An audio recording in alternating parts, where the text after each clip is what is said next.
लगे थे, आपने कहा था कि हम निर्दोष हैं। आज भी आप कह रहे हैं कि हम निर्दोष हैं।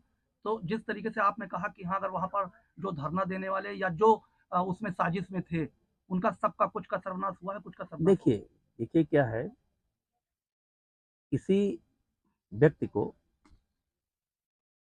जिसका समाज में कोई प्रतिष्ठा हो, कोई पद हो, उससे चरित्र को मार दीजिए।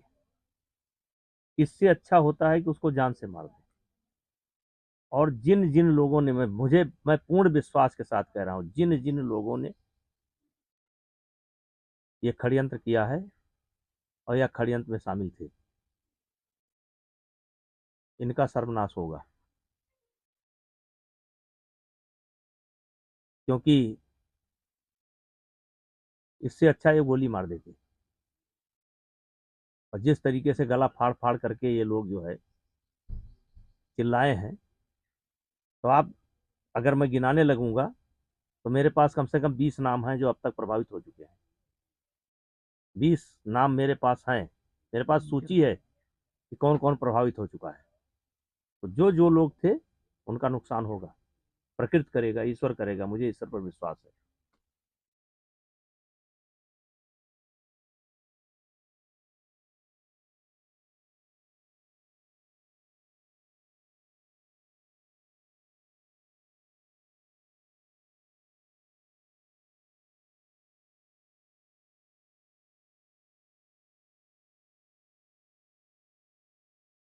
राहुल गांधी ने एक बार फिर मनुस्मृति को लेकर सवाल, इससे पहले भी उन्होंने राम को काल्पनिक कहा था, राम पर देखिए, देश काल की जो परिस्थितियां होती हैं, उसी परिस्थितियों के आधार पर कुछ स्मृतियां हैं।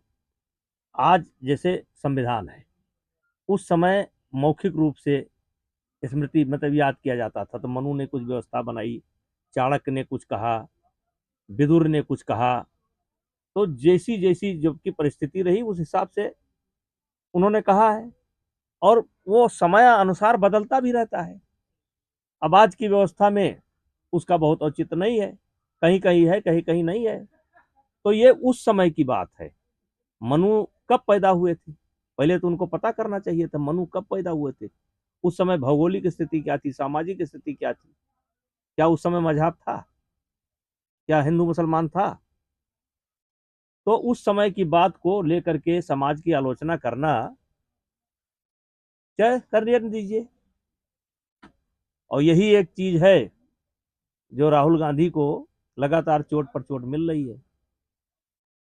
अब देखिए, मुझे उम्मीद थी कि दिल्ली में उनका कुछ परसेंटेज बढ़ेगा, फिर नहीं बढ़ा। तो उठाते रहे, सनातन को गाली दें, हिंदू को गाली दें, मनु को गाली दें, राम को गाली दें।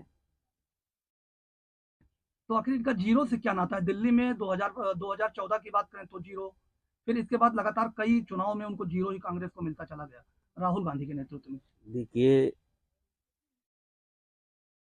ये राहुल गांधी का दुर्भाग्य है कि उन्होंने अपने सलाहकार जो है, अगल बगल जो है,